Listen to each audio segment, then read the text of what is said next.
Hey, what's up everyone and welcome to today's video. This episode will guide you through the issues of the New Mutants published by Marvel Comics in 1984. Issue number 15.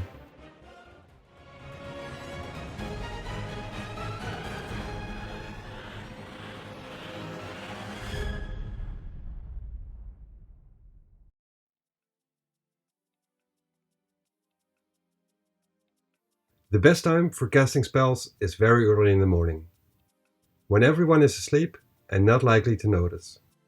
And the safest place to do so is in your own room.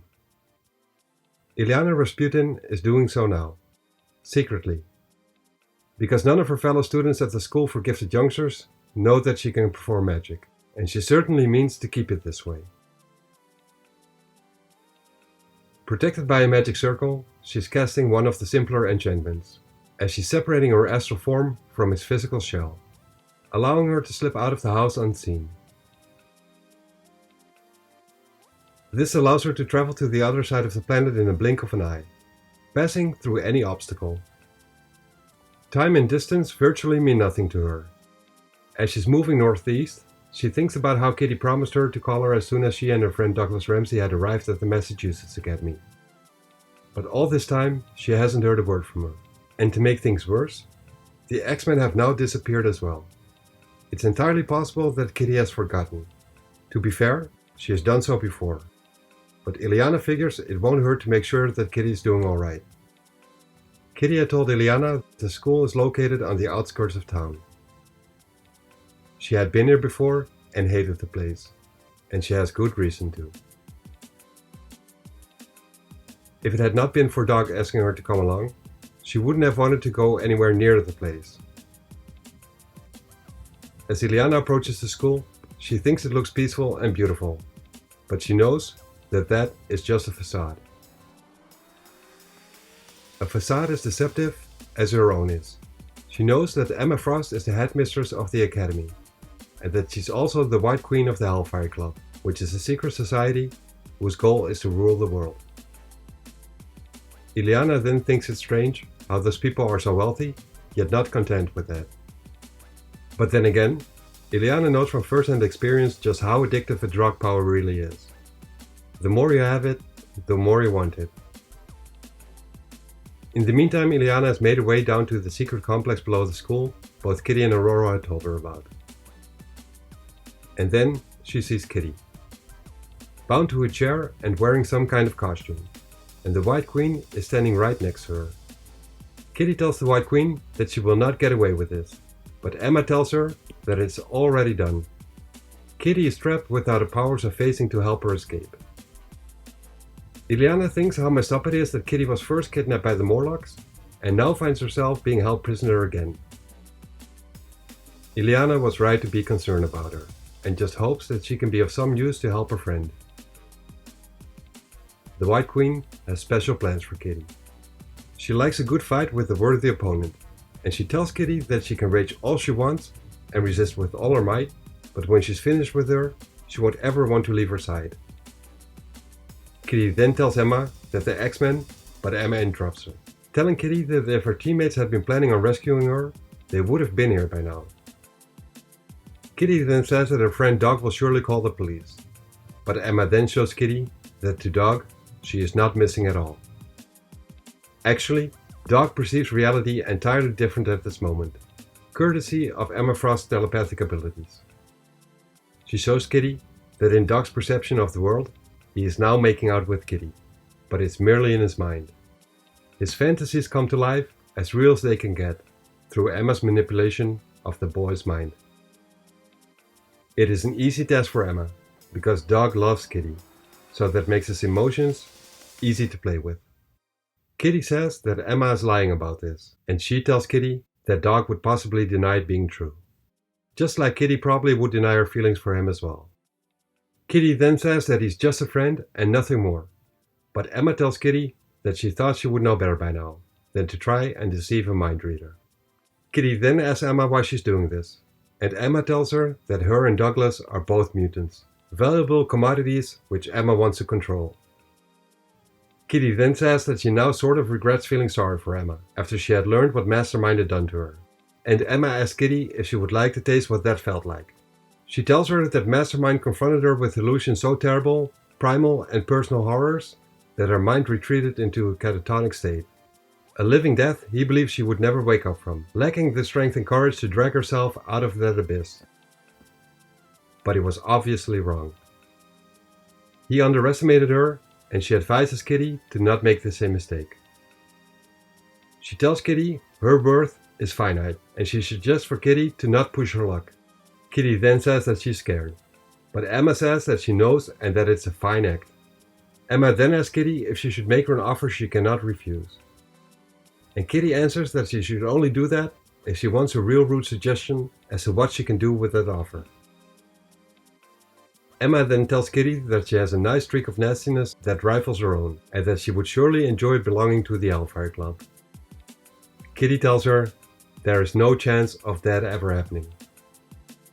Kitty then thinks to herself that she needs to get her emotions under control, because it's getting harder to uphold her psychic defenses, which Professor Xavier had taught her.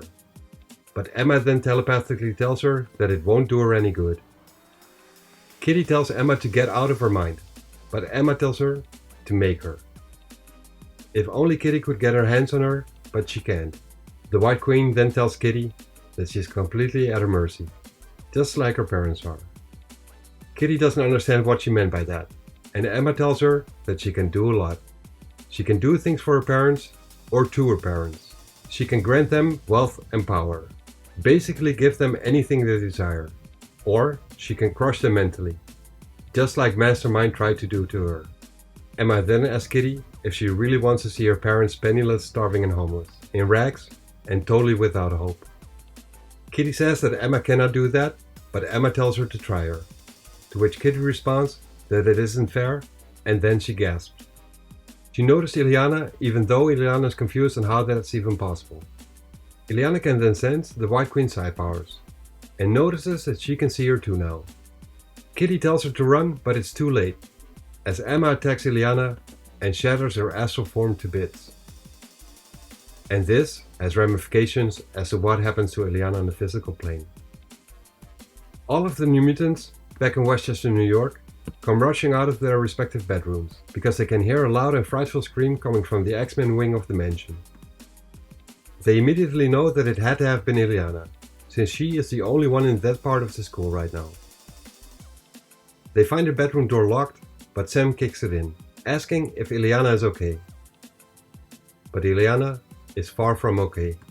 Some kind of demon comes flying out of her room, and it's not just this one. As they can see Ileana on her knees in her room, a whole legion of demons is literally pouring out from her. Sam notices the pentagram on the floor and asks Danielle if she was casting some form of spell or something. But before Danielle can answer him, the demons make a break for the door they're standing in and spread through the house. Danny tells the rest of the New Mutants to go after them, and to not allow them to get out of the house, as she will try to help Ileana. As she closes the door to Ileana's bedroom, she notices the others are leaving in a hurry, and she can't blame them. She thinks that her grandfather would know what to do, but she herself has no clue whatsoever. She can tell Ileana is in agony, and she can't stand by and let her suffer like this. The other team members are trying to get a hold of the escaping demons, but they seem to not be successful in it, regardless of their mutant abilities. But these demons seem to be able to not only change in size at will, but vanish as well, as both Wolfsbane and Sunspot find out. Cannonball is chasing one of the demons down the hallway, and as he tries to grab it, it too vanishes. And he himself forgot about the window at the end of the hallway and crashes right through it.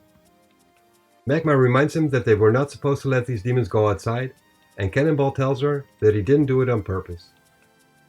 She starts shooting at the escaping demon and manages to blast one. Cannonball, even though he admires Magma's accuracy, gets annoyed with himself not having the same control over his powers. No matter how hard he tries, and follows Xavier's every instruction, his control seems to not get any better.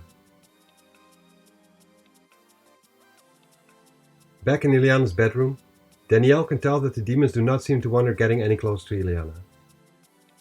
The demons just keep pouring out of Ileana, and Danielle figures she better not try any fancy moves and just attack them straight on. But when she tries to hit one, she finds out the same thing as her teammates had before. They simply vanish. With so many demons surrounding Danielle and with the room being so dark, the demons start grabbing her and pulling on her. Their touch stings, as they are turning her around and she loses her balance. As she falls, her head bumps into something and it hurts. She can feel the demons crawling all over her and can feel their claws and teeth. She's fearful of them tearing her apart and eating her alive, and in desperation, Danielle unleashes the full force of her mutant powers, pulling what they fear most from the demons' tiny minds, and creating that image as a real live image in front of them. And these demons appear to be afraid of none other than Ileana herself. So much so that they instantly vanish from the room, rather that than facing the wrath of Ileana. Dani can barely stay conscious. She's almost passing out as she's trying to keep a grip on reality. She's seeing the image she created walk towards her, and it picks her up and lays her in bed, gently. Confused as she is, she doesn't understand how her illusions are able to pick her up. They are supposed to be images and not have any physical properties. She starts wondering if it maybe was Ileana who picked her up. But why did she see her as a sorceress? And why was she all grown up? And why did she look so evil? That is not like Ileana. Ileana thanks her for the vote of confidence, and she thinks to herself that she wished she deserved it. Danielle says that she feels awful, and Ileana tells her to stay in bed. She tells her that she bumped her head against a desk in her room. Danielle then asks how the others are doing, and she gets told that they are fine, as they are standing in the doorway. But they all do have some questions for Ileana though.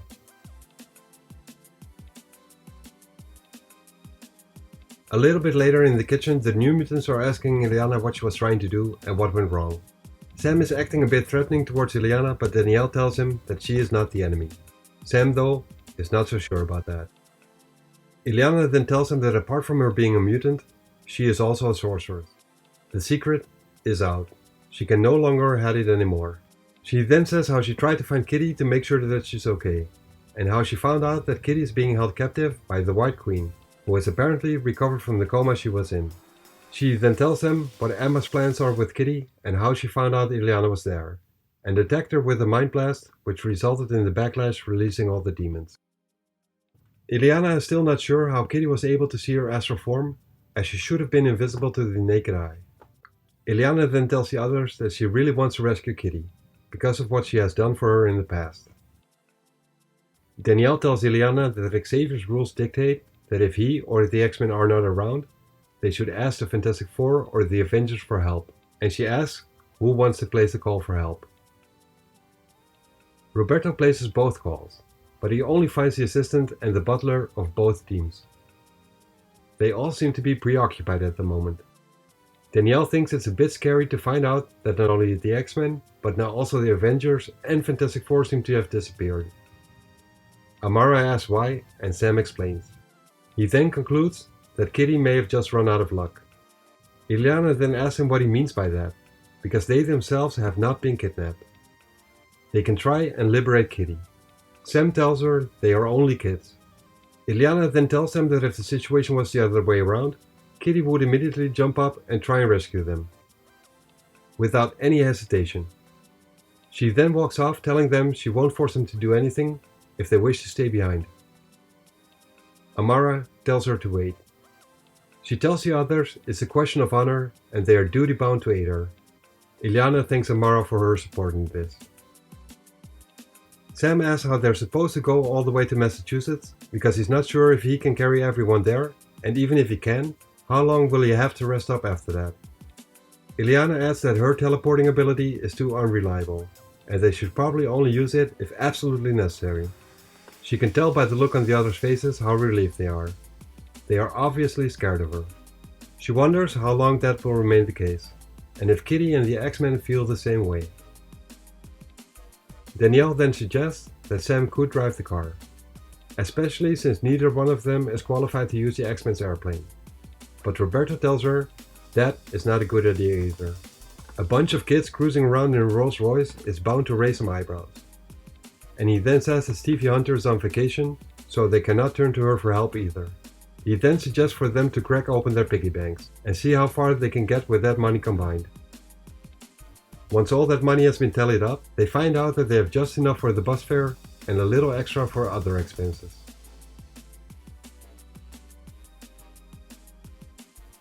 The next morning, the kids have made their way to the bus terminal. It's close to the end of the morning rush hour, and Amara asks Sam if it's always this busy with people here. Sam tells her it is, and when he came here for the first time himself, he had never seen this many people. He almost went straight back to Kentucky instead of make his way to the Xavier School. When Danny returns and got everyone the tickets, she asks where Rain and Roberto went. Sam says that they were just close by, but he now points out how they're on the escalator, making their way to the observation deck, and when they follow them up the escalator, they find them staring in the distance from the balcony. It seems like they are in a state of trance, and are not responding to neither Sam nor Danielle. Danielle asks Sam if he sees where they're staring at, and it's a familiar church where they met some other mutants last summer. As Danielle then asks Sam if he remembers what happened to them there, Rain and Roberto snap out of it.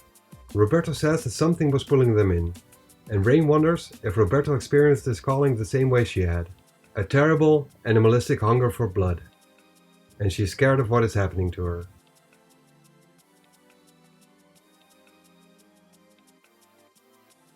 Once on the bus, which is surprisingly empty for this time of year, Rain and Ileana are both lost in thought. Ileana can tell that Rain has not taken her eyes off her since they climbed aboard the bus, and figures that to her, with her religious upbringing, she must think Ileana to be the devil incarnate, and she herself isn't even sure if she is or not. Rain suspects that there is a connection between her foul and disgusting thoughts and Ileana joining them. She's not sure how she can fight such power when she fears she herself is evil as well. Sam asks Danielle what she's doing, and she tells him that she's reading up on every bit of information she could get her hands on from the school's computer library concerning the Hellfire Club and the Massachusetts Academy while she's eating a sandwich. Sam thinks that that is a smart move, and comments on how she's a better leader than he is. He says he's worried about what happened to Rain and Roberto. He's afraid of them relapsing from what happened to them last summer when they had an encounter with Cloak and Dagger, who live in the church Rain and Roberto were staring at. Danielle responds by saying that that is something for Professor Xavier to deal with.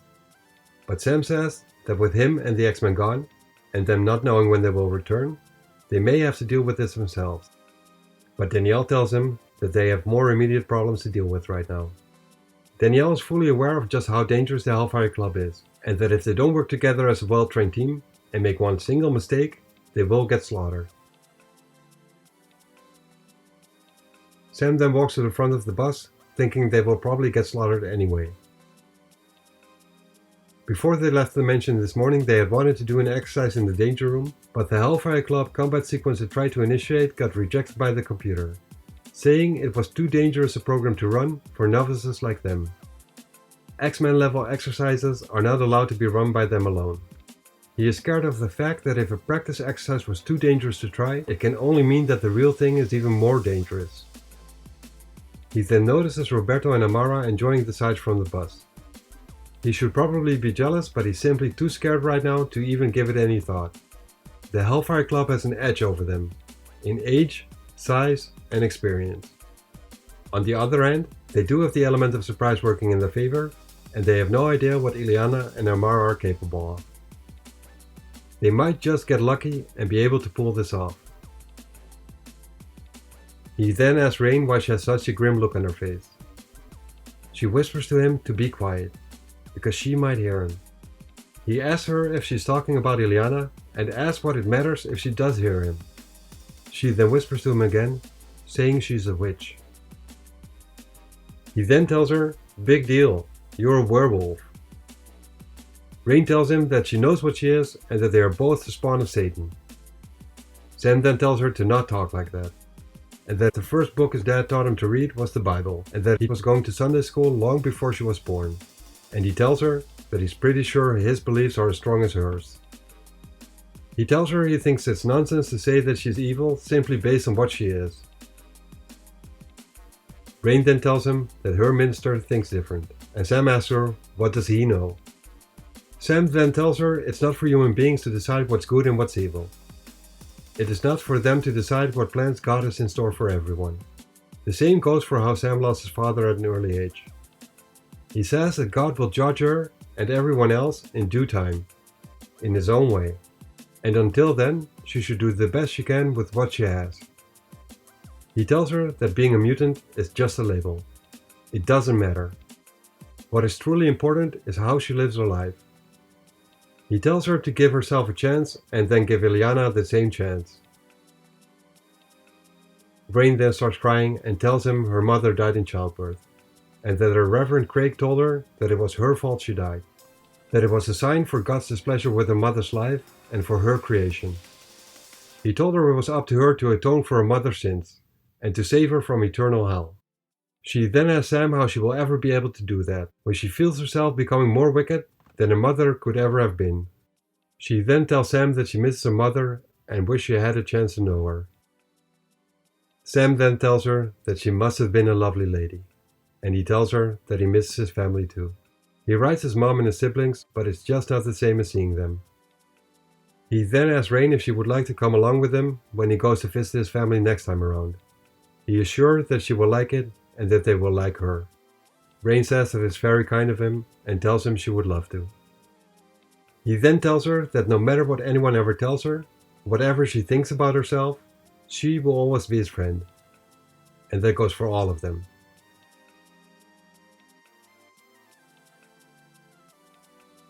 Later, the same day, early in the evening, all seems calm on the Massachusetts Academy campus. But deep below the ground, in a secret part of the school, the floor starts to bubble and smoke seems to be coming from it. And slowly, a hole starts to form, as the floor is simply melting away. Until a big enough hole is formed and magma steps out from it. She used her powers to burn her way through the earth, and through the materials which were in the way of her friends being able to enter the school without anyone seeing them. Rain tells Danielle that she'll change into a wolfram, so she and Danielle can share their mind link, while Rain tries to catch a scent. But there are too many and Rain is having trouble sorting them out. Illyana says that that is alright, because she scouted the entire complex when she was here earlier in her astral form. She leads the way to the door to the lab Kitty was being held in. And when they step inside, they see Kitty still sitting in the chair. She asks Illyana what took her so long, and she answers by saying that the bus broke down. Kitty is surprised that they traveled here by bus. She notices that she brought the New Mutants team and is wearing their outfit as well. A costume Kitty is very well accustomed to wearing herself, unlike the costume she's wearing right now. Illyana walks up to Kitty and asks if it's a chair which is disrupting her phasing powers, and if there's a switch somewhere. But as she tries to grab Kitty, her hands go right through her. It wasn't Kitty at all, but actually a three-dimensional hologram of her. They have been tricked. And then, to their surprise, bright lights turn on all around them. At first they can't see a thing, but eventually they see a projection of the White Queen with Kitty standing beside her, mockingly welcoming them to her parlor. She says she knows most of them by reputation only, and some of them not at all, but she tells them that she's certain that they will all become great friends just like Kitty before them. She then tells them that from this moment on, they belong to the Hellfire Club. Their bodies already do, and soon their minds and souls will follow. And all Illyana can think of is that if the White Queen has harmed Kitty, she will tear this entire place down. She will use her magic powers to move the White Queen's precious academy from the earth into the heart of hell itself.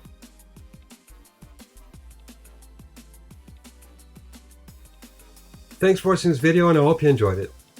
You can help growing this channel by liking, subscribing and sharing. This tells YouTube that the videos I'm making should be recommended to others and would be very much appreciated. See you next episode.